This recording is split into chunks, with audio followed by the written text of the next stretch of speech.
Fake international call centre સ્કેમનો પર્દાફાશ, એલસીબીએ 4 શખ્સોને ઝડપી પાડ્યા. વડોદરા એલસીબી ઝોન 2ની ટીમે ફેક ઇન્ટરનેશનલ કોલ સેન્ટરના સ્કેમનો ગઈકાલે સાંજે પર્દાફાશ કર્યો છે. વડોદરાના અકોટા વિસ્તારમાં આવેલા એક એપાર્ટમેન્ટમાં વિદેશી નાગરિકો સાથે ગેરકાયદેસર રીતે કોલ સેન્ટર ઊભું કરીને ઓનલાઈન ઠગાઈ ચલાવતું નેટવર્ક ઝડપી પાડ્યું છે અને 4 આરોપીઓની ધરપકડ પણ કરી છે. આ ચારેય ભેજાબાજ વડોદરામાં બેઠા બેઠા ફાંકડું અંગ્રેજી બોલીને અમેરિકન નાગરિકોને લોન આપવાની લાલચ આપીને જાળમાં ફસાવી રહ્યા હતા અને ઓનલાઈન છેતરપિંડી આચરીને $150 થી $200 પડાવતા હતા. ઝડપાયેલા આરોપીઓમાં કરણ રામચંદ લોકવાણી, જોનાથન જોન્સન દાસ, પંકજ અશોક જેઠવાણી અને આલે રસૂલ મુસ્તાક અલી સૈયદનો સમાવેશ થાય છે.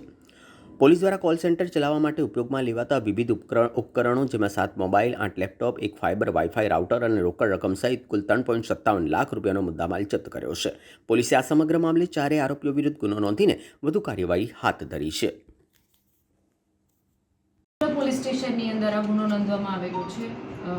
અમારી પોલીસની ખાનગી બાતમીના આધારે એક ફ્લેટ છે એની અંદર આવું કોલ સેન્ટર ચાલતું હતું એ બાબતે અમારી પાસે માહિતી હતી, જેમાં અત્યારે હાલ કરણ લોકવાણી, જોનાથન દાસ, પંકજ જેઠવાણી અને અલી રસૂલ સૈયદ કરીને 4 ઇસમોની મેં ધરપકડ કરી છે. આ લોકો આ ફ્લેટમાં પોતાના લેપટોપ્સ અને બીજા ગેજેટ્સ રાખી અને કોલ સેન્ટરમાં કોલિંગ કરી અને અમેરિકામાં કોલ કરતા હતા અને આખી ફેક કોલ સેન્ટર દ્વારા લોકો સાથે છેતરપિંડીનું કામ કરતા હતા. એ બાબતે ધ્યાન આપતા અમે લોકોએ ગુનો નોંધીને આગળની કાર્યવાહી ચાલુ કરી છે.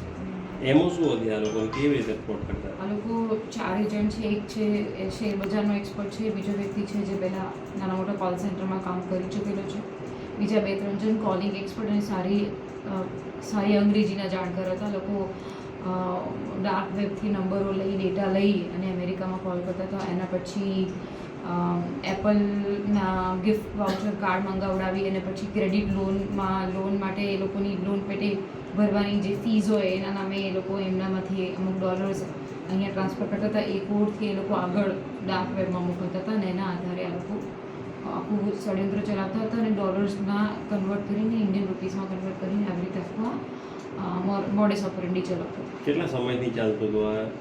અત્યારે હાલ તો પ્રાથમિક પૂછપરછમાં એ લોકો છેલ્લા 2 મહિનાથી ચલાવે છે એવી રીતના જાણ કરી હતી, પણ શરૂઆત કરી છે એ લોકોએ.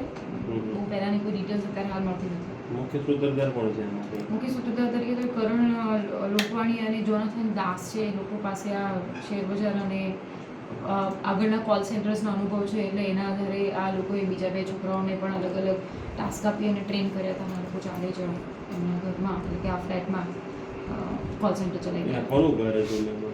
એ આગળ તપાસ કરીએ છીએ કે આ ફ્લેટ ભાડે લીધો હતો, ભાડા કરાર પર હતો અને રાત્રે આ લોકો કોલિંગ કરતા હતા અને પછી એ લોકો અલગ અલગ ડેટા લઈ, કોલિંગ ડેટા લેતા હતા, લોકોના ક્રેડિટ કાર્ડના ડેટા લેતા હતા, ટ્રાન્સફર કરતા હતા. બીજી એજન્સી સાથે કેવી રીતે સંકળાયેલા છે બધી આગળ તપાસ ચાલુ. ડેટા ક્યાંથી મળતો આ લોકોને, અમેરિકાના લોકોને? એ બધું કોણ એમને ડેટા પ્રોવાઈડ કરતું હતું, ડાર્ક વેબ પર કોની સાથે સંકળાયેલા હતા, બધું આઈટીના એક્સપર્ટ સાથે રહીને બધી આગળની સર્ચ ટીમો મારી કામ કરી રહી. કેટલા લોકોને અત્યાર સુધી આ લોકોએ કંઈ નિશાન બનાવ્યું કંઈ આવ્યું? એ અત્યારે હાલ અમે લોકો અત્યારે હાલ પ્રાથમિક પૂછપરછ કરી રહ્યા છે. કેટલાના કોલિંગ કર્યા છે એ લોકોનો અત્યારે હાલ મૌખિક પૂછતા એ લોકો સાચો ડેટા નહીં જણાવે. આ બધું અમે એફએસએલ સાથે સીઝ કરાયું છે. એમના લેપટોપ્સ, એમના ગેજેટ્સ, એમના ફોન પરથી આપણને આખો ડેટા મળશે. બીજી કઈ મધ્યસ્થી એજન્સી છે, અહીંયાની કોઈ સેન્ટ્રલ એજન્સી છે કે નહીં, અમેરિકામાં એની સાથે કોઈ એવું સંકળાયેલું છે કે નહીં, આ લોકો ડોલર્સને કેવી રીતે કન્વર્ટ કરતા હતા, એની સાથે કયા લોકો સંકળાયેલા છે, કોઈ બેંક સંકળાયેલી છે કે નહીં, બધું અમે જોઈશું ને આગળની તપાસ લોકો ભણેલા ગણેલા છે? હા, અત્યારે હાલ વેલ એજ્યુકેટેડ લાગે છે. એ લોકો પાસે સારું અંગ્રેજીનું જ્ઞાન છે, સારું આઈટી અને કમ્પ્યુટર ક્ષેત્રે પણ ખૂબ સારું જ્ઞાન છે એવું બેઝિક લાગે છે. પરંતુ એ લોકો હાલ જે આ લોકો શા માટે આવું કરતા તેવું કંઈ જણાવ્યું છે ખરું કે નહીં? મોજશોખ માટે મોજશોખ અને સાથે સાથે એ લોકોને આ એક વેબ સિરીઝ જોઈને શીખ્યા છે એવું પ્રાથમિક પૂછપરછમાં કહી રહ્યા છે. ના, એવી કોઈ વેબ સિરીઝનું નામ નથી આપ્યું, તે learn from the web series એવું કંઈક કહી રહ્યા છે. મેડમ, કોઈ કેટલા રૂપિયાનું અત્યાર સુધી કર્યું? એ અત્યારે હું ના કહીશું, કારણ કે એ લોકો મને સાચો આંકડો આપતો ના હોય. એમની જે આ ટેકનિકલ ડેટા છે એના આધારે ખબર પડે કે એમને એમના બેંક અકાઉન્ટ જોવા પડે, એમને કેટલા ટ્રાન્સફર કર્યા, એ બધો સાચો આંકડો આવે એટલે આપણને સાચો આંકડો ખબર પડે. બેંક ખાતાને બધું સીઝ કરવાની કાર્યવાહી? હા, એ બધી અમે લોકો એમના પ્રાથમિક બેંક ખાતાને બધા જોયા છે. એમાંથી શું છે ડેટા એ બધું બેંકમાં પણ પૂછવું પડશે, આગળની તપાસમાં ખબર પડશે. આરોપી મેડમ અહીંયા બરોડાના છે કે બહારના? હા, એ 4 છોકરા વડોદરાથી. ભૂતકાળમાં કોઈ ના ના આ લોકો પહેલાં નવા છે, યંગ છોકરાઓ છે, ઉત્સાહી છે.